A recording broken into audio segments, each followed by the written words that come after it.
State of Affairs welcomes Michel Boufadel, is director of the Center for Natural Resources Development and Protection at NJIT. That's the New Jersey Institute for Technology. Good to see you. Thank you. Michel, let me ask you. You are an expert on the subject of climate change, fair to say? Well, that's one of my areas, but I'm not one of the foremost experts. But yeah, we have a decent awareness of climate change issues. You understand a whole range of complex environmental issues. Mm-hmm. What would you say the #1 issue we face as a country when it comes to environmental threats to us?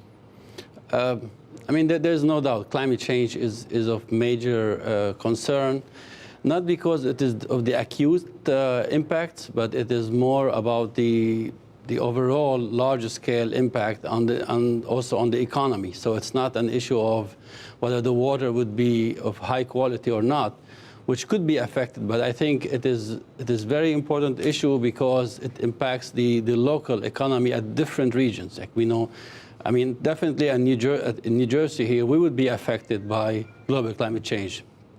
Well, one of the reasons is because many of our prime areas on the shorelines, they would be inundated, they would be covered with water. And now, what to do with it? There are some novel ideas, which is to really try to pull back. But I think that's unlikely to happen. I think because of the values of properties there, most likely we're going to just hunker down there, build seawalls. And so let's stay on this. Sorry for interrupting. At the New Jersey Institute of Technology, you have these experts who studied post-Sandy. Mm-hmm. You and your colleagues studied what happened, why it happened, what the implications were. And now decisions are being made about land use, about development down at the Jersey Shore. Some of us live down there. Some of us live pretty close to the ocean.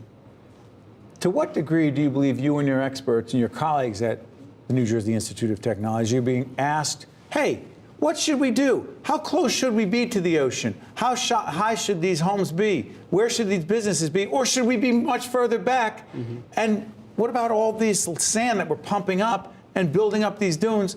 Were you asked and consulted on these things? Yeah, we were asked, and we have different colleagues who are directly involved in some design and build operations in terms of the shorelines. But I think really it is maybe I want to bring it back to maybe the essence of the matter, which is it is highly unlikely, the way I see it, for us to retreat for major development, major resorts, right. Barrier islands, to just retreat and go 50 miles inland. Too late, can't do it. Yes, too late. And so what should they do?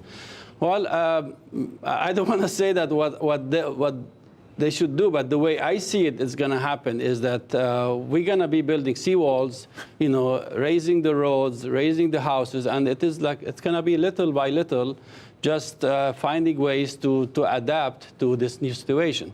One of the things also we worked during hurricanes, immediately following Hurricane Sandy, we get funding from the National Science Foundation to investigate in essence, the two things: the resilience, how long would it take for areas to recover, and namely wetlands, natural systems.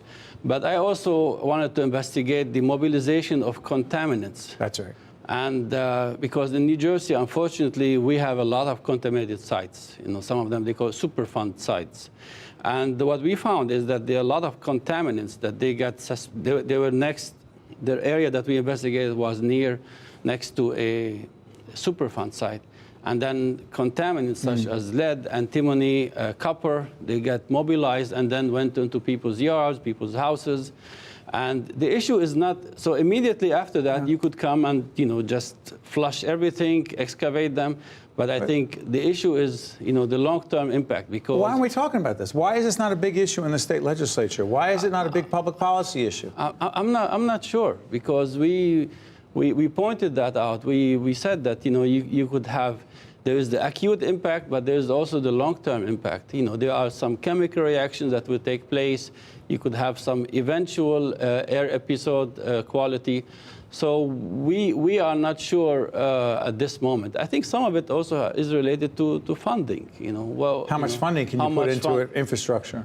Correct. I mean, how much funding? I mean, especially let's say the HUD funding or others. To my understanding, yeah. I mean, people's lost their homes, so you want to rebuild their homes, rather than say put some money to do science. Michel, in the time we have left, the Trump administration, their policies as it relates to climate change, your impression is? Well, I'm not, usually when people think of scientists or an environmental engineer, they think that we are environmentalists. I mean, to me, I have maybe the most boring job, Whatever the community decide, we can make the best of it. So on this issue of climate change, to me, because we don't know if, there are people who say we don't know much about it. What do we know? That's all I care about, the science. I don't care about the politics. Exactly. I care about the science of climate control. My point was to say, well, look, why don't we investigate it? Why don't we put more resources to investigate it? I mean, I don't see any other way. I mean, the approach to say, well, this is not important or we don't think it's happening, it doesn't make sense to me. And if people say, Michel, listen, there are different scientists who say different things, so it's a big controversy, you say? Well, the only way to solve such a controversy is by investigating it. Just turning away, closing our eyes is not going to go away. So if we invest in this, I mean, as you can tell, I'm an immigrant, and what the U.S. has led the world with science. And so to me, as now a citizen and a father, I think that's what I want for my children. I want them to be in the best country in the world, that has the best science. Well said. Michel Boufadel is director of the Center for Natural Resources Development and Protection at the New Jersey Institute of Technology, NJIT. Thank you so much, Michel. We appreciate it. Thank you. Thank you for having me. State of Affairs, right after this. Be back. State of Affairs with Steve Adubato is a production of the Caucus Educational Corporation, celebrating over 25 years of broadcast excellence. State of Affairs with Steve Adubato is brought to you from the Agnes Veris NJTV studio at 2 Gateway.